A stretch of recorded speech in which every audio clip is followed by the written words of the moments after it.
Hey everyone! As you know, I'm a video game developer, and right now I'm developing a cozy baking game called Madame Fifi's Bakery, which is where you play as a cat baker and she has to bake cute pastries for the animal townsfolk. And that's a cozy game, 100%. I love cozy games so much, but that is by far the only type of game that I play.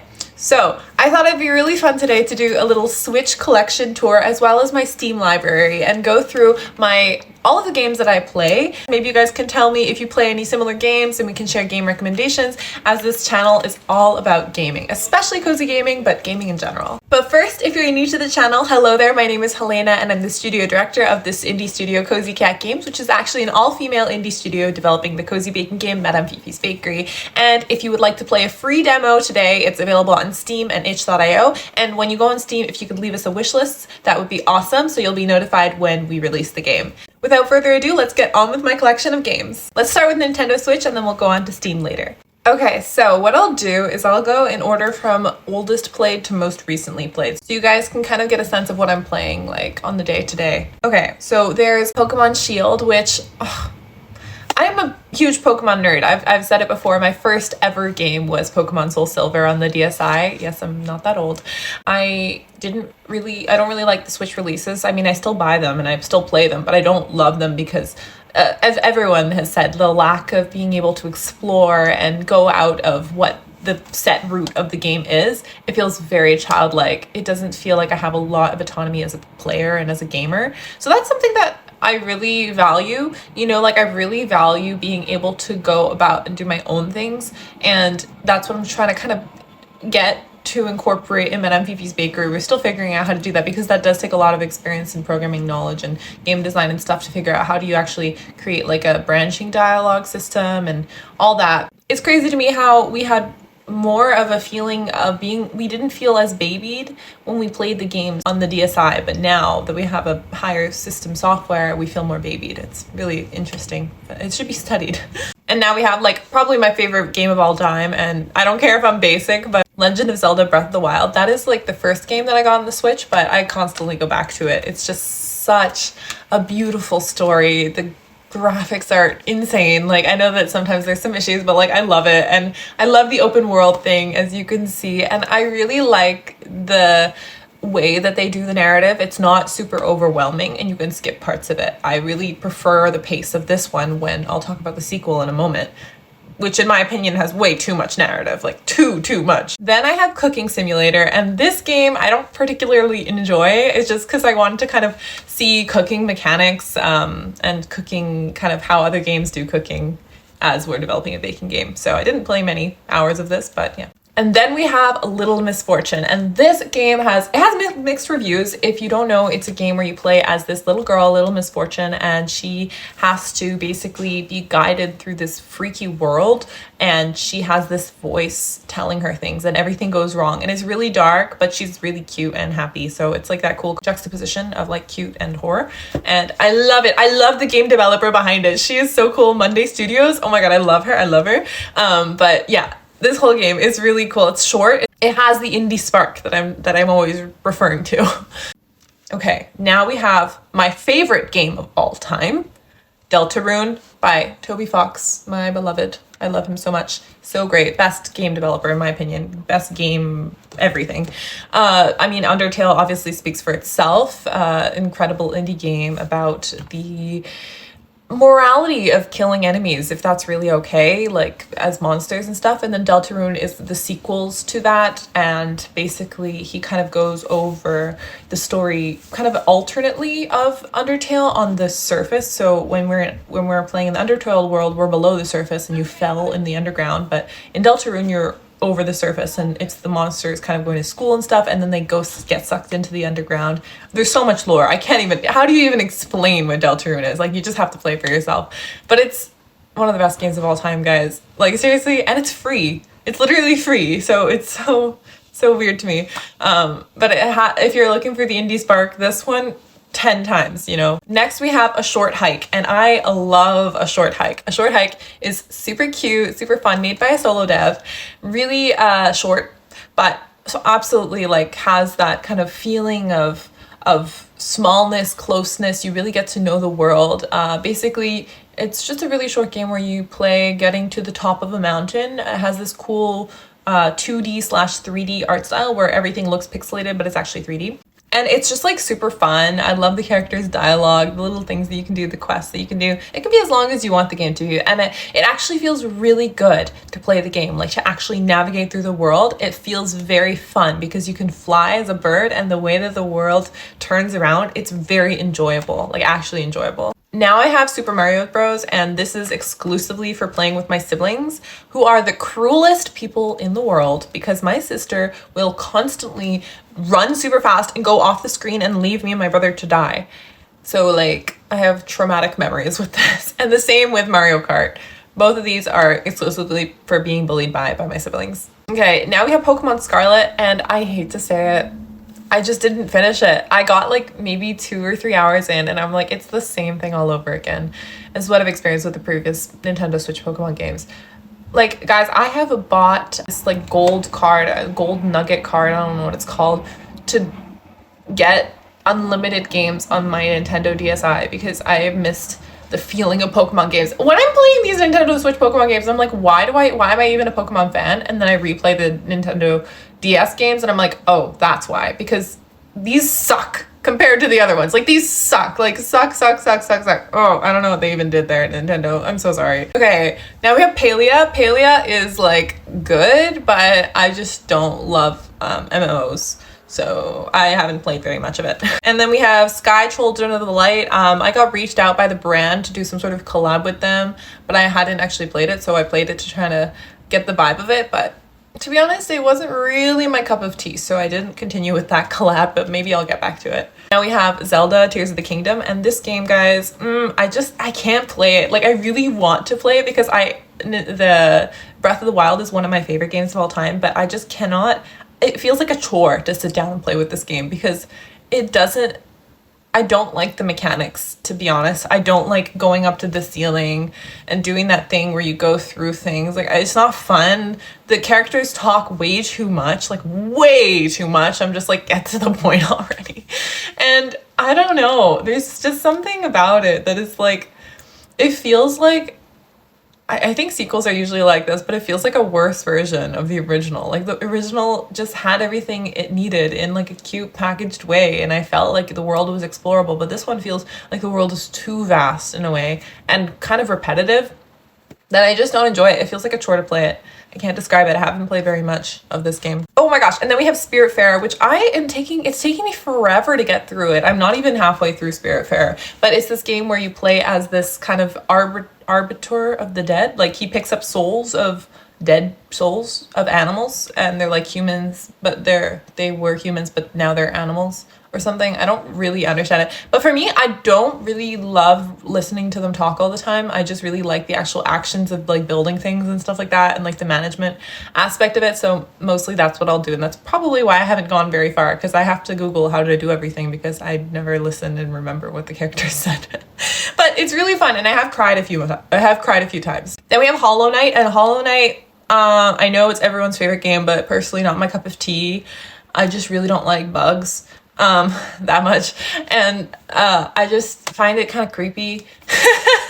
And I like the mechanics. Like, I like the jumping around and the fighting. Like, it's very fun, and like they did that well. It's very crunchy, but just I can't get over the whole like dark, wet, hollow, like bug shell explosions. It's like not my ideal setting. Like, as a cozy gamer vibe, like it's just very icky to me. But that's just me. If that's your thing, like I totally understand.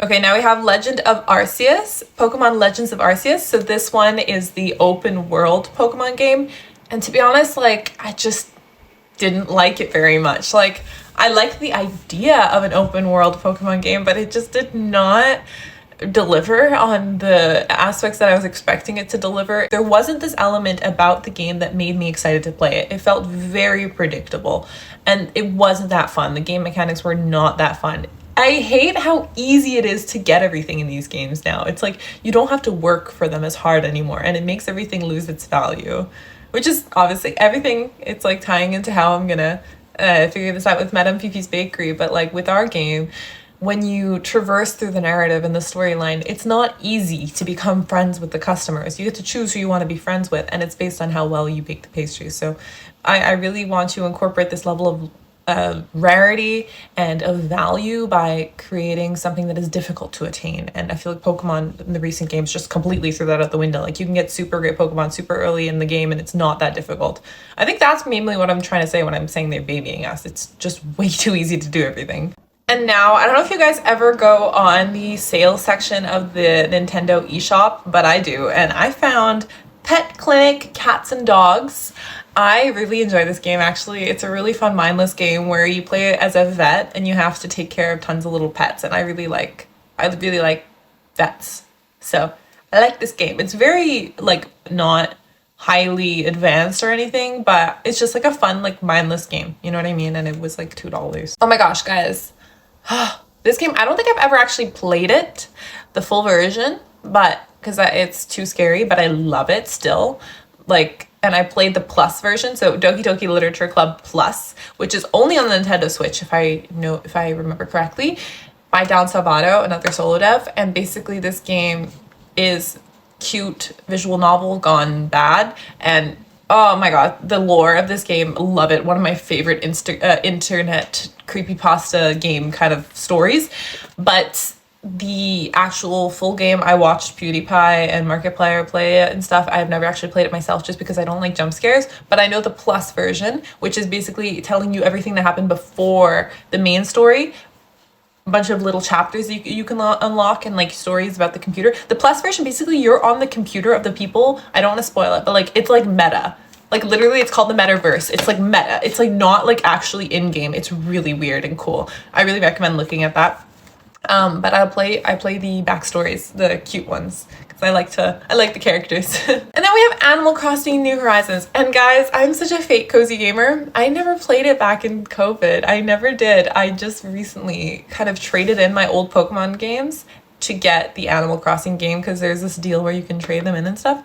But I don't know, I haven't played much of it. Maybe it's because no one else is playing it anymore, so they don't trade villages and islands anymore, so I don't like get that social aspect of it. But I really like love what it's done for other people, but personally, like, I've never been like an Animal Crossing person. Like, that's just always been something that I've observed, and I know that's where cozy gaming really blew up, and I appreciate that, because without that I wouldn't have a game market.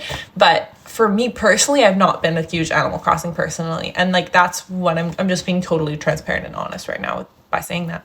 All right, so now let's move on to my Steam games. And I have my MacBook here, although I do mostly play my games on my PC. So I would like to start off by saying I actually categorize my games on Steam, and I do have a category on Steam called My Games, because I am a game developer. So I have 2 games under My Games, and the very first one is, you guessed it, Madame Fifi's Bakery. So definitely go wishlist that if you guys want to be twins, and I would love you forever. So definitely go and wishlist Madame Fifi's Bakery, free demo to play on Steam. Then I have another game that I have developed as well, along with my coworker slash friend slash fellow game developer, Josh Weinstein, who formed Carbon Based Games. And this game is called Feline Fortress, and it actually won a competition that we participated in together in a large group for Ubisoft. They had like a 10-week competition where we had to make a game based on a prompt, and the prompt was arcade. So it's a cat versus mouse tower defense game where you play as this cat called Moose, based on a cat that I saw at a cat cafe one time. He was super cute. And basically I did the 3D art for this game. All of the enemies, most of the enemies except one, and the environment and all that is done by me, and the load screen as well is done by me, and all of the promotional art, everything. I'm an artist, guys, too, on top of, I do a little bit of everything. I do programming, I do art, I do some music, I play piano. That's why I love video games, because it combines all of the things I'm passionate about together. But for Madame Fifi's Bakery, I did the story. So yeah, that's the differences there. But yeah, so I have 2 games on Steam that I have actually developed, so pretty cool. Then let's talk about check-in games. So I have my check-in games, which is like games that you check in. Basically, you don't play them like for like long periods of time. You just check in on them, and that's The Sims 4, which I've been getting into a little bit recently. I was never a big Sims person, but just seeing all of the other girlies enjoying Sims, I like wanted to join in on the fun. But I just don't understand how to play Sims. Like, that's the thing. Like, I just don't know like what you're supposed to like do like when you play Sims. Like I like the idea of it and it's like fun to like play around with it, but like what are you supposed to like do like when you play? Like that's just what I don't understand yet. So I try to like build a alternate version of myself and like try to give her like the career and the apartment that I like dream of having. So I was like, that's fun, but like what else can you do? So I know without the expansion packs and everything, it's like a lot more simple. So maybe I have to get expansion packs or some mods or something. And then we have Stardew Valley. Stardew Valley is a great social game. I'll play it with my 3 besties that I have from my childhood, and we would play together and we all would try to like fight over who gets to romance Elliot because that's all of our favorites. I'm just kidding. It's Amanda's favorite. Amanda, if you're watching. And yeah, so it's just a fun social game that I like to play. I love the ambiance, the nostalgia that comes with Stardew Valley. I'm more of a Stardew Valley girl than a Animal Crossing girl. Okay, and now I have the cozy category, and like these aren't necessarily cozy games that I'm looking at right now, but whatever. So we have Gris, first of all, which is a really beautiful game. Like when we're thinking about like art games, we're thinking about Gris. So Gris is like, I think it's gris, comme en français, gris, gray. And it was developed, I think, in Spain, but whatever. It's this game where you kind of play as this character who loses her voice and she has to go through the 5 stages of grief to find her voice, and that's all demonstrated through the color palette, and it's a really visually stunning game. Next we have Minami Lane, and if you don't know Minami Lane, let me put you on because I ate this game up, and like as you can see, I'm someone that has a hard time getting into games, like getting into and really falling in love with this game, and this game was just like an instant perfect game for me. It's only $5 too. It's developed by this couple, super polished, like the art style is like pastel, like typical cozy game, like so they nailed the cozy aesthetic. And you basically have to run a little street where you have to get the ideal boba flavor and then the ideal ramen flavor and for the customers in the street. And it's a really short game, only $5, but it is so fun, like so fun, guys. Like I actually really like this game. I was looking for similar games. I don't know if you guys have any recommendations for games similar to this game, but I really want to play something like that because I don't like puzzle games where it's just puzzles for the sake of puzzles. I like puzzles that transform into management type games because I like to like be a little god of my world, you know what I mean? Like I love that. So I really liked Minami Lane. Like that was like crack cocaine for me. I don't know if I allowed to say that. And then we have Sandbox games. So I have 2 Sandbox games. I have the Universe Sandbox, which is like when you have the universe and all of the planets and you kind of do like cool science experiments on it. I was just playing that with my dad a few years ago, so haven't really touched it since, but it's a cool game. And then we have Tabletop Simulator, and Tabletop Simulator was actually homework to buy that because my teacher, really amazing guy, Osama Darius, he is the founder of the video game design program that I attended in Montreal, basically taught us this class about game design before we knew how to program. And in order to get the ideas of game design down and get like, you know, how to write an instruction manual and write instructions correctly and make something engaging and fun, we would all have to design board games in groups. And it was so fun. One of my favorite classes for sure out of the program that I did. And I really recommend trying that out if you want to learn some game design. And you can actually play it along with your friends. I don't think there's a large amount of people that you can play at once, or you can just play like actual tabletop games that already exist, like chess or whatever other games. So I made some cool murder mystery games and some cool, like we made some like Among Us remake kind of vibes too. Like it was really fun. It's really cool. Like now, don't doubt what you can just do with a plain old board game simulator. Like really cool things. And now this is probably like my favorite like genre of game. It's story games, and like not just regular visual novel. Like some visual novels, sure, but like for me, it's like really like the indie story games that have lore about them. That is why I love games. Like that is like that. Like that. Like Undertale. Like Doki Doki Literature Club, that vibe that I talked about on the Switch, but I also have them on my Steam library because I just love them so much that I got them twice. Doki Doki Literature Club, although I've never actually, oh no, actually I did play Doki Doki Literature Club, I remember, but I didn't play it alone. I played it with my friends and we did voice acting. It was so fun. Oh my god, I completely forgot that we did that. So we all picked a character. I was Yuri. My friend Amanda, I love her so much. She was the narrator. No, I was Monica. She was the narrator and I think like Natsuki or something. No, Kaylee was not. It was so fun though. We would, oh my god, we would read those lines because guys, those lines, the lines in this game are so fun. This is what I recommend. Play Doki Doki Literature Club with 5 people and every person has a character that they have to voice their lines for. Oh my god, sorry, I just got a flashback. Anyways, I love this game so much. Oh, and then Night in the Woods. And Night in the Woods, it's a game that I know that I really will like, but I haven't like sat down with it enough and played it enough to really get the vibe of it. But it fits the criteria of a game that I would like, if that makes sense. I love kind of funny, creepy, unsettling narrative indie games. That's my ultimate vibe, which is kind of different from Madame Fifi's Bakery, but I really think that's also, it fits the market right now and everything. So yeah. Oh my gosh, guys, and then Omori. Oh, if you don't know Omori, oh my god, guys, oh my god. I got the bad ending for Omori. Sorry, not the bad ending. Not the bad ending, but the unresolved ending. I don't want to spoil it, but oh, it was so bad. I played this game for like 26 hours, and then I ended up just getting the most like unresolved kind of ending. It was so bad.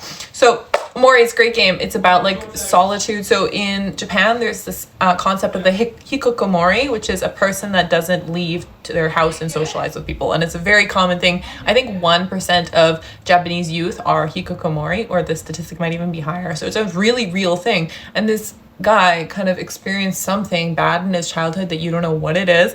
And he becomes a hikikomori. And it's just about his really white room with his cat and a knife.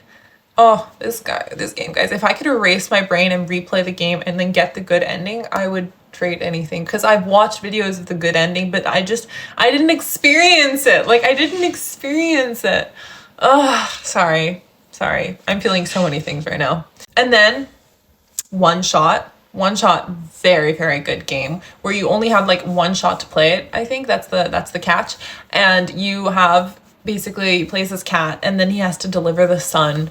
Pixel game again, and you actually get like to talk with the game. Like it plays with your files and like notifications on your computer. Like it's kind of like fourth wall breaking, similar to Doki Doki Literature Club, like breaking the fourth wall kind of vibe. Really fun. Then I got The Past Within, which is, I played it, like it's a 2-player game where it's like a puzzle game and you have to play it with a second person, but just didn't love the horror vibe, to be honest. So yeah. And then I have The Witcher 3 Wild Hunt. I have a little crush on the Witcher guy. He's very, very cute in my opinion. That's my type of guy. And that's, I think, the reason why I got the game, and I haven't really played much of it. And then I've got a category for tools. So tools, we have Aseprite first, which is basically a pixel thing. So I was, for the entire time, I've developed many, many games. Lots for little like game jams and stuff, and I would always use my iPad with Procreate and just set the resolution super small and then make pixels there and then use the onion skin to make the animation, which is not like the typical way, but I really found a workflow that makes it work. So here's some animations that I've made. I'm a very, very good artist, guys, in case you didn't know. And yeah, so that's what I've done, but Aseprite is like the professional tool for doing that. But the thing is, I would always have to connect my Wacom into it because I don't have a Cintiq, so basically I don't work on my screen. I would have to draw and then look up at my screen, and it's just not fun for me, so I just didn't do that. Oh, I love this game. This is Spirit City Lo-Fi Sessions, which is basically a game which you study. It's like gamification of studying, and you have this like cute girl or guy, I think you'd be a guy too, where you have, and you unlock different little animals based on your achievements for how much you study, and you can set them in different positions and then put like task trackers and like change the lo-fi music, and it's just like a relaxing game that makes studying feel like gamification. And then I have Tree Simulator, which an old friend of mine told me to download once, and then never really continued with that. Ooh, actually I forgot to talk about it in my stories game, but right now I'm playing Coffee Talk because Coffee Talk is a comparable for Madame Fifi's Bakery. So I really want to get as much knowledge out of Coffee Talk that I can because I love the ambiance of Coffee Talk. Very, very similar to Madame Fifi's Bakery in some senses, except ours is more, I would argue that ours is more like daytime version of Coffee Talk rather than Coffee Talk's like evil nighttime enemy vibe, like demons, but it's still very, very cozy, obviously. Okay, that is it. That are my game. That's my games. I could make a whole other video about retro games that I've played. For example, Earthbound, guys. Yes, I am an Earthbound girly, and you know that the reason why I played the Earthbound and got the SNES, bought it, played Earthbound, was because of Toby Fox's interviews talking about how that was a main inspiration for Undertale. Guys, I'm a mega fan. I love Earthbound. So fun. I played that with my brother, and I really love the indie vibe of it, despite it being, you know, like not an indie game by any means. And yeah, my Nintendo DS collection, Game Boy collection, stuff like that. Really love retro games as well. I love games with soul and heart. I don't like AAA. I mean, some AAA, when they have soul and heart, I like them, but really, at the end of the day, I love like soul and heart and all this, and that's why I love making video games. I like, seriously, there's nothing else I would rather do. Nothing else I would rather do. Just such an expansive medium where you could make anything you want come to life, and I'm just like, what else could you want? I don't know. Sorry guys, I'm feeling a lot of things. I'm a very emotional person. So that's it. That's my collection of games.